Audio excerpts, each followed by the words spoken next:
Mayor's office, emergency. It's Emerald Sands. My manager said to call you. I had a desk call me and tell me that they heard multiple gunshots from a room. So I went down there and all I did was put the key in the door, open the door, and everything's covered in blood. The neighborhood in Milton flooded with police vehicles to search for Billy Boyette. No luck. You need to be afraid. You need to be scared. This was the first string of murders that would grip the town in fear for the next 8 days. 4 women were killed, one after the other, each with a similar MO. The killer was ruthless and showed no mercy. The victims were found in various locations around the town, but all had been brutally shot to death. On January 31, 2017, the quiet town of Milton, Florida, was rocked by a brutal murder. At 7 in the morning, a hotel worker made a gruesome discovery that would affect her for the rest of her life. She heard gunshots coming from one of the hotel rooms and called 911 immediately. When she investigated, she found a door with bullet holes and feared the worst. She cautiously looked inside the room and was horrified by what she saw. Blood was everywhere and bullet shells littered the floor. The scene was so gruesome that it left the hotel worker in a state of shock. The officers arrived at the hotel room to find a horrific scene of violence. The air was thick with the smell of gunpowder and death. 2 females, identified as Alicia Greer and Jacqueline Moore, had been brutally murdered. One was found on the bed, lying in a pool of blood, the other on the floor beside it, also drenched in blood. The floor was littered with spent shell casings, evidence of the ferocity of the attack. The officers were horrified by what they saw and knew that this was not going to be an easy case to solve. Alicia Greer was 31 years old, and Jacqueline Moore was 39 years old. They were close friends who had known each other for years. Alicia was described by those who knew her as a loving and friendly person, always with a smile on her face. She was a mother of 3 with a heart of gold. She was the type of person who would do anything for anyone, and her death was a tragic loss to her family and friends. Jacqueline Moore was also a beloved member of the community, a hardworking woman who was dedicated to her family and friends. During the investigation, it was revealed that just 10 days before her murder, Alicia had filed a police report claiming that her former boyfriend, 44-year-old Billy Boyette, had beaten her to the point of hospitalization. Alicia and Billy had started dating around Thanksgiving of 2016, roughly a year before her murder. However, it quickly became clear that their relationship was not healthy. Billy was known to be violently abusive towards Alicia, frequently hitting, choking, and even hitting her with a bottle of soda. He was a truly terrible person who had no regard for the well-being of others. Alicia and Jacqueline were more than just friends, they were like sisters. They had been through so much together and had always been there for each other. Alicia would often turn to Jacqueline for support and a safe place to stay when she was fleeing from Billy's abusive behavior. Jacqueline was a rock for her friend, always willing to lend a helping hand and a listening ear. She knew that Alicia needed an escape from the violence and would often book hotel rooms for her friend to stay in when she needed a break from the abuse. It was discovered during the investigation that Billy had been seen at the hotel the night before Alicia's murder. An eyewitness was able to give a detailed description of the vehicle Billy was driving, a black Ford Edge SUV. With this information, investigators focused their attention on Billy as the main suspect. They knew that he had a history of violence and had been abusive towards Alicia in the past. However, 2 days after the murder, a new and even more disturbing development emerged. A local woman named Mary Rice went missing. Mary was a 37-year-old single mother of 3 who had recently started working at her local Dollar General. She had been working the day of her disappearance and was supposed to pick up her children from her mother's house, but she never showed up. Her mother reported to the investigators that Mary would never abandon her children. She was a responsible and devoted mother who loved her kids more than anything.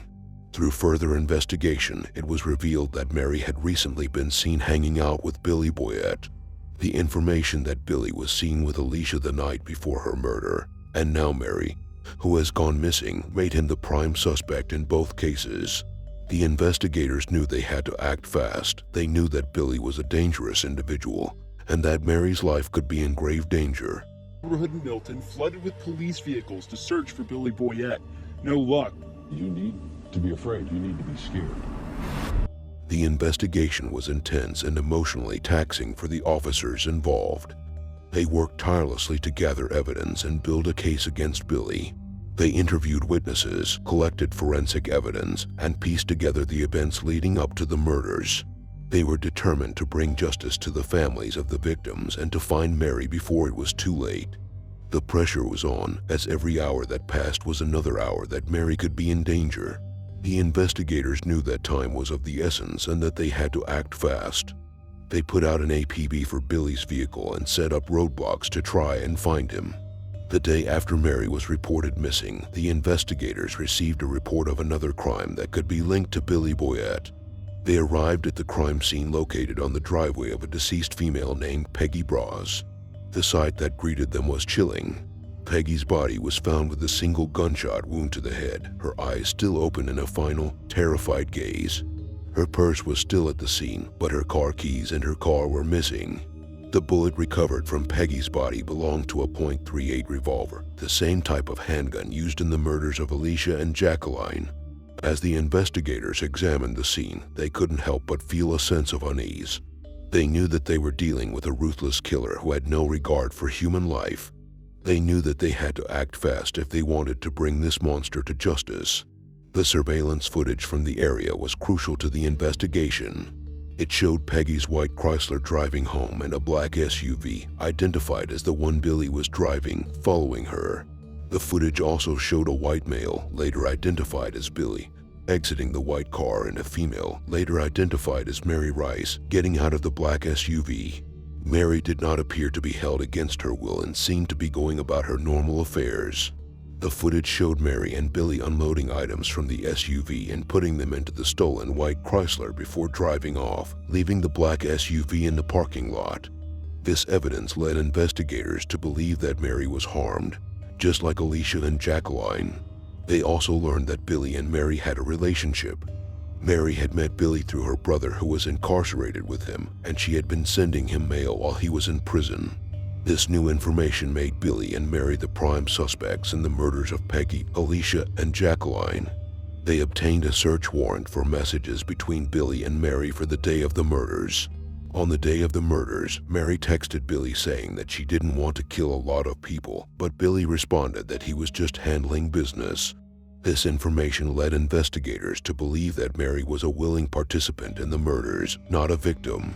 Monday, February 6th, it had now been 6 days since the first crime was reported, and investigators had not yet found Billy. While searching for Billy, investigators received information about another murder victim. The fourth victim was a woman named Kayla Crocker, whose body was found by her mother. Kayla was supposed to drop her child off at her mother's house, but when she never showed up, her mother grew concerned and went to her house. The sight that greeted her was unbearable. Kayla was found bound and shot in front of her 2-year-old child. The child was crying and covered in its mother's blood. The scene was gruesome, with blood splatter all over the baby's crib. Whoever did this was a true monster. Kayla's car and purse were missing, and it was discovered the next day, 300 miles away from her house, at a hotel. The hotel manager reported that a woman checked into the room with a man, but the man stayed in the vehicle. This new information led investigators to believe that Billy and Mary were responsible for Kayla's murder as well. When investigators arrived at the hotel, they were met with a tense and dangerous situation. The hotel manager had given them the name and room number of the female who had checked in, and it was confirmed to be Mary Rice. They knew that the male she was with had to be Billy Boyette, the main suspect in 4 murders. The officers surrounded the room, not knowing if Billy was inside. They prepared for a potential gunfight, as they knew that Billy was a dangerous and ruthless killer who had no qualms about taking lives. They banged on the door, announcing their presence, but there was no response. On the third bang, the door opened, and Mary walked out, screaming and crying, claiming to be a victim. When officers shouted for Billy to come out, he shouted back, telling them that he wasn't going down without a fight. He told them that he had a gun and that he wasn't afraid to use it. The officers knew that they were dealing with a volatile situation and that they had to be careful to avoid any further loss of life. The tension was palpable as they prepared to confront Billy, unsure of what his next move would be. As the officers tried to enter the hotel room, a loud bang was heard, and as they cleared the room, they found Billy Boyette in the bathroom with a gunshot wound to his head. It was apparent that he had taken his own life, unable to face the consequences of his actions. Before detectives could even talk to Mary, she was already claiming that she was a victim and that she had not participated in any crimes. She was screaming, "Billy held me against my will. I'm not a killer." The next day, detectives conducted their first interview with her, trying to get to the bottom of her involvement in the murders. Despite her initial claims of being a victim, the evidence suggested that Mary had been a willing participant in the crimes, and she would soon be facing charges for her involvement in the murders. Billy Boyette is dead. Mary Rice is in custody. Everyone is so grateful that they finally caught him. It's been a horrible week. The manhunt for a triple murder suspect and his alleged accomplice is over. It was about a 3.5-hour standoff. Mary Rice now in the custody of the Troup County Sheriff's Office. She was checked out by EMS, no apparent injury. You know, Mr. Boyette. Okay, he was a friend of mine. We rode a little bit, it's pen pals. He seems like a good guy. Wow. Oh, what day that was? Just a couple of days prior to all this. He had some clothes and whatever, and he asked if I could wash them. Came in, and he had blood on the side of his head. Did the incident at the Emerald CNC, did that happen before he picked you up? Yes. So I took Did he stay up in the car? No. Yeah. He was in Walmart. Walmart. Ammunition. 38. Very serious about everything he says. He's gonna kill me. And the next thing I know, we're getting into a vehicle. See, what Mary didn't know was that the detectives already knew about her trip to Walmart. In the footage, Mary was seen being dropped off by Billy at the entrance of the store. After dropping Mary off, he proceeded to park, but Billy never entered the store. Mary would claim that Billy threatened her that if she notified anyone, he would kill her and her family, but while watching the footage, it was noted that Mary never seemed scared. She was acting normal as if nothing was wrong. Mary looked like a regular customer, and the detective stated that Mary had plenty of chances to get away from Billy without Billy having a chance to hurt her. For example, Billy was in the car when she was in Walmart, and there would be no possible way for Billy to see Mary getting help if he had been in the car while she was inside Walmart. Mary would claim that she was being held at gunpoint by Billy and his friend, but she would then be confronted with the evidence of her driving the black SUV and the truth that no one had a gun to Mary. She would be shown the footage of her and Billy unloading items from the SUV and getting into the stolen car, and the messages exchanged between her and Billy where she talked about not wanting to kill a lot of people. The detectives were determined to get to the bottom of this case, and they knew that Mary's involvement was crucial to solving the murders. They needed to know what really happened and how she was involved in the murders to bring justice to the victims and their families. The detectives needed to determine Mary's involvement in the murder spree. They would begin to question her about Peggy Broz. Where the white car was taken, you were with them because you guys are sitting together, okay? There wasn't a third person there. It was just you and Billy, right? Just look at me and let's be honest with each other right now. He drives down to this little spot. It's like he'd already scoped this thing out or something. You heard a gunshot? Yeah. Okay. What happened after that? Told him to follow him and gas me. Mary would confess that Billy did kill Peggy. Since Mary confessed about Peggy, detectives would ask her about Kayla Crocker. Concentrate on that time that you guys got the last car. There's a place that sits long ways. This girl, she started the car and went inside. Did you see her go into the house? I didn't. What did you hear? I heard I have to go to work. I have to go to work. When it's at the house. Okay. Fighting him. She was mouthy with him. He says, pick up that rope and give it to me. So you bent down and picked it up and you handed it to Billy? Or you didn't help tie her up at all? He tied her up and I just did the bow. Oh, in the back, even though she could get it out Yeah, if she wanted to. Yes. Okay. Threw the stuff in the car, and before I could turn around, I hear gunshots. Thank you very much. Detectives would get Mary to confess to being present for the murder of Kayla. After Mary confessed to passing Billy the rope that he would use to tie Kayla down before being murdered, Detective ended the interview since they had enough information to arrest and charge her for the crimes.